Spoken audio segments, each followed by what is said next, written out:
All right, in this video, we are going to go over modules, the thing that makes up the pages. So, jumping right into it, if we click this plus icon, you'll notice here where it says modules, all of your modules. I believe as of now, there might be a little over 30 modules. I guess I should have counted before I started this video, but you actually can add even more modules by getting what's called add-on packs, I guess is the term. I won't be going over that in this particular set of videos, but I do think I'll make a bonus set of videos to kind of show you a few companies that have made additional modules in addition to the standard Beaver Builder modules to help extend the functionality of your website. So with that being said, the way that this basically works is, let's say you want to drag out a heading, title, a title. So all you would do is drag that out into the page. And what you'll notice is that this particular module, the heading module, has three tabs: the general tab, styling tab, and the advanced tab. When it comes to the advanced tab, what you'll notice here, and well, actually in a previous video, we were not able to see this 32 active, but it is active for the margins. But you can see that it has margins, it has a breakpoint, it has the display functionality that we've talked about in previous videos. We can apply animations and an ID and a class to this particular module. Over here, we've got some styling options. So we've got coloring options here. If we do not want to use the default font that's used throughout the site, we can actually edit or select another font from what you see here is to change the font weight, the size, the line height, and the alignment. We can actually do that because we see this icon here. We can do that per device. From there, we have some styling options, so we can do some spacing, text transformation, decoration, if we want to underline, overline, or line through. We've got some styling, so normal, italics, or oblique. And then finally, we've got the variant, whether it's normal or small caps. And then lastly, one feature that I thought was pretty cool is that they added the text shadow option. I used to use a different set of I used to use an add-on pack that had basically a font setting, a heading setting that included the text shadow. Beaver Builder at the time did not have that. So basically this here is very, very powerful in comparison to what Beaver Builder was previous to this last update that they had. And then lastly, we've got the general tab, which is where we're going to make the magic happen. So I'm going to type in a heading. This is my heading, right? From there, you can tell in this heading module that we can say what HTML tag this is, H1, H2, H3, so on and so forth. We could even link this title by adding a link here. We can then even say, do we want this link to open up in a new window or no follow link? From there, let's go ahead and explore some of these options to color. So if we want to change the color of the text, we can do so by just simply, selecting our color or typing in our hex code here. Once we select our color, one cool thing that we can also do is click this plus icon over here to the right, and then this gets added to the presets. And the way that you access your presets is basically clicking this button down here, and you can see that this preset is here, and then you can basically select the color that you're wanting instead of having to type in the hex code or manually trying to select from these millions of colors over here. Let's go and select that back. From the font family, obviously you can see that this is the default font selection here. However, just like in the customizer, all of this is linked to Google Fonts, and you basically can just select whatever font you want here. Now, mind you, this is very important because just imagine not setting the defaults in the customizer, and you're dragging out this module and the default is Helvetica, for instance. And you're wanting everything to be Poppins. Well, the idea is that you will have to update every text module you drag out to Poppins, when in reality you could have just went to the customizer and set Poppins as the default. And then anytime you didn't want to use Poppins, you would just need to update the font there. But nevertheless, you can select your font family here. You can click this drop down, select the font weight here. We can scale the font size here. The line height, while I do not have a secondary line here, you can tell that we can add spacing for the line height. And then we can also adjust the alignment of the text as well. I mean, there's some additional options here, you can kind of play around with. I don't think you need any assistance fully going through everything, but the idea is that you can adjust this accordingly all here in these options. Another module that I would like to kind of show you is the text module. So if we drag this out and drag that in, and then let's see, let's go ahead and grab some Lori Ipsum, paste that in there. So as you can see here, we've got some just a text editor, which once again has a general, style, and advanced option. If we come to style, once again, same exact options. It's just that this is for a paragraph. Let's say we want the color to be black. We've got the font. Let's say we can once again change the font accordingly here. But once again, I do highly recommend you to set your customizer option. I cannot stress that enough. From there, we can then click on the font size, and obviously you see we can make the font as big and as small as we want. Let's go ahead and make that 15, and then the line height is to show that again. It just shows basically how much space is in between each individual line. And once again, this is another option that I recommend setting in the customizer. From here, you can see that we can align the text to the left, right, and the center. And if you don't select anything, the default is to have everything aligned to the left. And then just like the heading, we have the style and spacing here and the text shadow options as well. Let's see. And then we can go ahead and click on save here. Another module that I would like to kind of show you is the button module.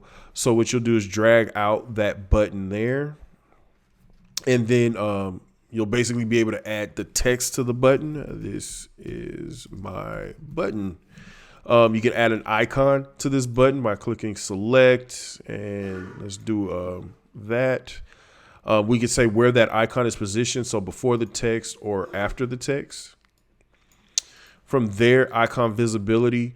So we can do always visible or fade in on hover. So I'm going to go ahead and save this so you can kind of see that in action. So clicking the P for the preview to kind of get rid of all the Beaver Builder stuff. So when I hover over it, you can see that the icon kind of just slides out from behind the text, it looks like, right? Pretty cool feature.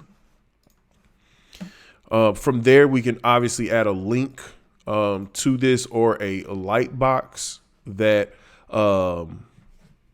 shows content. That could be being a video, HTML code. So for instance, to kind of let you see how that works. So let's go content. Let's type in content. All right. And click on save. And if I click so when I click that, you can see that we've got this a modal effect that pops up. So that button basically allowed a pop-up to show out, to show some content. That's pretty cool as well.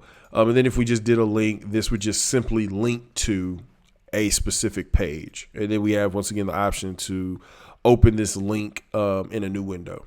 From there, if we go to style, so we got a couple of styling options in here. I'm not going to go through all of them, but to hit on a few of the notable ones, obviously you can see the alignment one where we can align the button to whichever route whichever position on the page we want, left, middle, or right. We can do full width button option where it goes the full width of the contained space. We can do a custom option where we can say, hey, we want this plugin to be 500 pixels wide. We even have a couple of other measurement options over here as well. From there, we've got some padding options. So if we wanted to add some padding to the top and the bottom and or even the left and the right for that matter, we can make this button look however we want. One thing that I guess I should have showed you. So 60, 60, 60, 60, right? So the idea is that we made we added 60 pixels around this text in this button. And if you ever wanted to change all the corners at one time, you can click this little link icon here to link the values. And then whatever you type in any one of these fields, all of them update accordingly, right? But I'm just going to go ahead and delete them all because I want it to just be a standard button, and that's the case there. Some of the styling options, so we can change the text color. So let's say we want the text color to be this saved pinkish color that we have. You can see that we can change the fonts for the button, and then we can even change the background color, which let's just do this. Boo. Let's just do, I don't know why green keeps popping up. Green, and then let's do white. And then you can do background style, whether it's flat or gradient, right? Let's keep it flat. And then animation, you can enable an animation. Then there's border options, right? So from there, I'm going to go ahead and click on save, click on the preview button. And as you can see, the hover effect is as with what you see here now. One additional thing that I would like to show you that can be applied to any module is let's assume we have a button. Matter of fact, let me delete this, and delete this. So let's pull out a button, right? So we've got a button, but we're going to design a button that is just going to be a general button that will just save so that on any given page, we'll always have that button ready to be used so that we don't have to continue to edit or create a new or style a button the same way that we just did a previous one. And you'll get what I say. You'll get what I mean when I show you this. So let's just say button text, and then we'll put a hashtag or a pound symbol here, and we're not going to add an icon, right? Because this is just a general button. We're going to come to the style. Let's just say we know we want our buttons to be 250 pixels wide. Let's say we always know we want the button to be center aligned. And then we know we want the color of our button our text color of our buttons to always be white. We want the text in the button to be a bold. And then specifically for our buttons, let's say we want all the text to always be caps. So we're going to click text transformation to caps.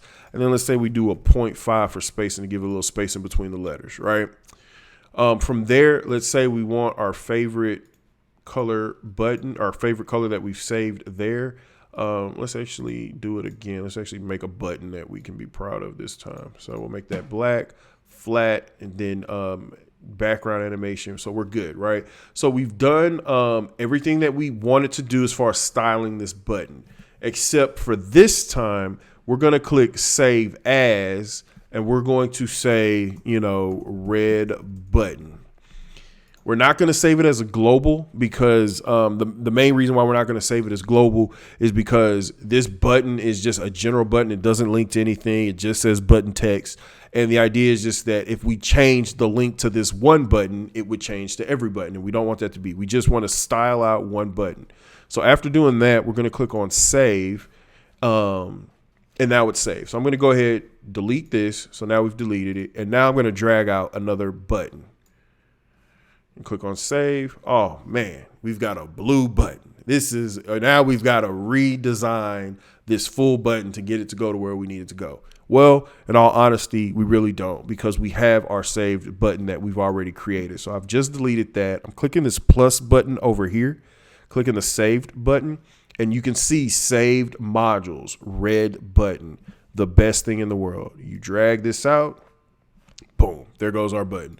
And what happens is that now on any page, you can drag out this saved module and it has all your presets. And all we need to do is click on a sample page, or no, let's click on hello world. Type on hello world, right? And then we'll click on, and the cool thing with the button module is that you click on select, and you can basically like search for anything that you want. That as long as you know the page title or the post title, and then you can just click on it, and then it'll find wherever that URL is and paste it in there automatically, and then just click on save. After doing that, if we preview it, you can see that the button's already there and it's already designed. And if we need to add another button that links somewhere else, just drag it out, and there we go. We've got another button. No matter on what page we're on, as long as it's powered by Beaver Builder, we do not have to continue to design out each individual button. So that is very, very key. It helps with your website development and adding new content into your site. Now, mind you, you do have the option to style out your button in the Beaver theme or customizer. But do keep in mind that I believe that this designing out your button here through Beaver Builder on the actual page and actually saving it as a module, you get a whole lot more customization options than the many that the customizer provides. And for the most part, just kind of run through them. I mean, you want to add an audio file, a button, custom HTML code, a heading that we went over, an image to your website, text editor. If you wanted to add something as simple as a separator to your site, you can do so very easily by just simply dragging the module out one and then moving it into and then you can even set the percentage, right? It doesn't have to, the percentage of the contained column that it's in. And then once again, you've got the few options here to customize how that separator works. Let's see, we've got a video. So if you wanted to add a video to your site, you just simply drag that module out and add the video. We've got a gallery, icon settings. Google Maps is integrated into this into the system, and I really like this because all you have to do is Houston Parkway. All you have to do is just type in. If you notice, that's where my office is. The idea is just type in the address and it just shows up. There's no copying and pasting of any code, and you just type in the address. So that's pretty awesome. Testimonials. So when I first got started in designing websites for Beaver Builder, we had to get a plugin to get just for testimonials. Now you have a dedicated testimonials option in Beaver Builder. From there's a whole lot of other options. Menus. You're going to hear me talk about menus when we get to fully being able to, when I show you how to fully edit the header and the footer of your sites. But you can add a menu, a contact form. You don't need a plugin for the contact form. You've got a subscription form where you can link to many different email marketing platforms. And you've got a countdown option, a numbers counter, and then post information. So there's a lot that you can do with Beaver Builder with these different modules. And then even from that, you can save these modules for future use. And it doesn't just have to be a button. It can be, let's say you have a specific styled header that you want to save because there's a specific font and all that kind of cool stuff. You can do that as well. So I hope this video kind of goes over the modules and how they work and all of that. Matter of fact, let me actually do a little bit more because right now I just showed you how to kind of drag them out. But to kind of compare last videos to this video, let's go ahead and click on row and drag out 2 rows. Let's just go ahead and start a new column. From there, let's go ahead and drag out a heading, and let's just say heading column 1, right? And click save. Because I'm going to use this same heading, I'm just going to go ahead and duplicate it, drag it over here, right, into the second column. Click the wrench icon and click and just type 2, right? From there, let's go ahead and drag out some text. Copy my lorem ipsum and paste that in there. From there, I'm going to go ahead and duplicate it again and drag that out over there. Let's go ahead and drag out our saved module, which is our button. Let's drag a button there. We want this button to be left aligned. Click the duplicate button there. And we want that button left aligned. And then let's see if there's anything else. And then let's just say we want to add a separator in between the text. Boom.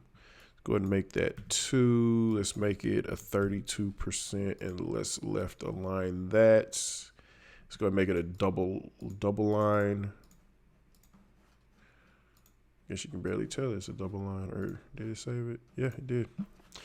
So basically, as you can see, we have easily created 2 columns, header, divider, and buttons, and then to kind of cap everything off. So the idea is like, okay, we're looking at this, Kevin, that's a little bit too much space. We're like, okay, cool.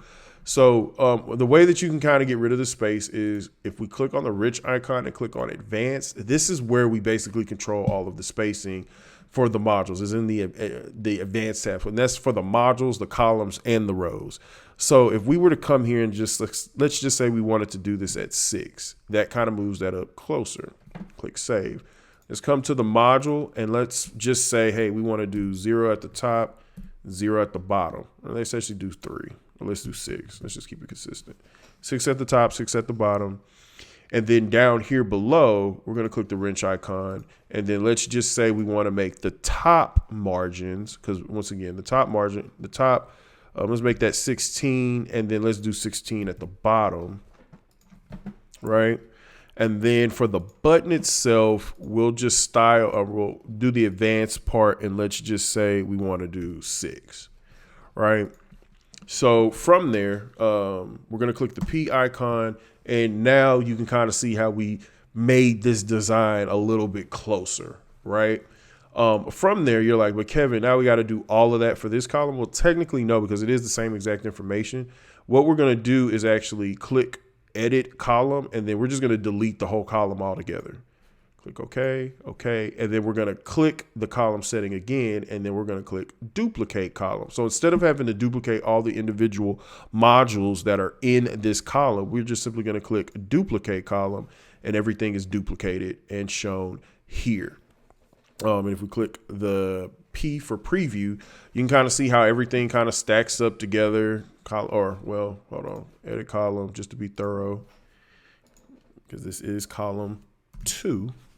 Click on save, and then we're going to click the preview button, which is P on your keyboard, and now you can kind of see these 2 columns. And then if we click on this view, there's another thing I can show you. If you click on this view, you're like, Kevin, this doesn't look too good. I'm going to show you how we can actually fix this. But we have this option here, and then if we click on mobile view, obviously you can see how everything kind of just stacks nicely on top of each other automatically. But what I did want to show you, which I guess is good to show in this module, because this doesn't really have anything to do with the modules. This actually has everything to do with the rows and columns. So you're getting a little bit of a bonus content. So what you see here is the option for desktop view, right? What I want to do is click this drop down and click on responsive editing. And what you see is these 2 options here. I don't like this. Let's say you don't like it either, and you're wanting basically these 2 rows to stack on top of each other, right? So what you'll find yourself wanting to do is click on column settings, and click on the edit column option, and then click on column settings. And then what you'll see is this width option. What you'll do is you'll type in 100%, and then that moves this all the way over for the tablet view. And you can actually see that here. If we scroll down a little bit more and click on the edit column option for the second column and click on edit column settings there and type in 100%. Now on desktop view, not desktop view, on tablet view, you see the full row, like it stacks on top of each other in this manner. It's really, I should have really talked about this in the previous option, but I think it's good that I talked about it here now, because now we can kind of marry everything together with the module view. But anyways, if I click on exit, as you can see, everything backs out to this route, right? So once again, if we come here, click on the iPad view now you can see navigation, title of the website, and how everything automatically stacks on top of each other here. This is very, very key to getting the mobile responsive view that you want. If you wanted to do something very obnoxious, you can click on column settings and then this is another route that you can get to responsive views just by clicking those icons. You can click and type in 50% there. Column settings, and click on 50% there. And then now on mobile view, you've got everything just basically looking very, very cramped, which is not something that you want, but this is with what you can do here. Another thing that I guess I can go over as well, since we're completely off of just talking about modules, but I think you can benefit from this, is once again, if we come back, click this, or not, and click that. If we click on the heading option, right, and click on style, you'll notice anywhere that, once again, I have to emphasize, anywhere you see this icon, this desktop or this tablet or this phone icon, this is basically saying, hey, you can edit these options that are next to this icon are only affecting that layout. So once again, we're going to come back here, and let's say we have heading column and we want it to be, 65 pixels, right? You can see how big that is on the tablet view. Let's go ahead and click on heading 2, and let's just be consistent. Click the drop down. We're going to type in 65. Now from here, there's actually one other thing we need to kind of fix. Let me click on column settings. Let's come here. Let's type in 100. And then let's come down here, click on edit settings, change this to 100. And then let's go back here, right? So now we've got our heading for the tablet view, which we've set to 65. Now let's go ahead and edit it for a tablet. So it's still 65 for the responsive view, but let's go ahead and just make it something real small, 11. And we'll come here, click on style, click on 11, and then we're going to go ahead and click on save, and then click on exit. So here you can see that the font size here is basically the default font size because there's nothing here. But I'm going to go ahead and make this 125 just so that we can kind of see this in action. 125. This is very obnoxious, but you can kind of get where I'm going. So I'm going to go ahead and click P for preview on my keyboard. So this font size is defaulted or is set to now 125 on desktop view. If I click on iPad view or tablet view, now you can see that font has gone down to 65, right? And then lastly, if I click on the cell phone mobile device view, you can see that this has gone completely down to 11. This is true for any option. So if we click on the text module and go to style, you can see that that option is set here. If we click on the button view and click on style, you can also see we can change the alignment specifically for this, not just the text, but even the alignment of where that button is. So on tablet view is left aligned, but let's say on a mobile, we want it to be center. So we'll click here, click on style. It's already set to mobile. We'll click on center, and then we're going to click on exit, preview it. So once again, it's left aligned here. We're going to click on tablet view. The button is left aligned here as well. And then lastly, on mobile view, hopefully you can kind of notice, because the button isn't aligned with the text, that this is now centered. So kind of giving you a little bit of marrying just how the modules work in conjunction with the columns. And yeah, so I hope you can kind of take this core information and apply it however your creativity allows you to, because there's a lot that you can do with the way the columns and rows and these modules work in conjunction with whatever device that is being viewed on. So I hope this video was good and that it kind of explained out the modules to you and understanding of how everything works when it comes to modules. And I will see you in the next video. Also, can't forget, if you liked the video, please like it. If you have not subscribed yet, you found any value in this video, please subscribe, as we will continue to be putting out content. And if you have any questions, just leave them in the comment section below. Now, I guess I can say, catch you in the next video. I feel like that one was shorter, like a 15-minute one. Oh.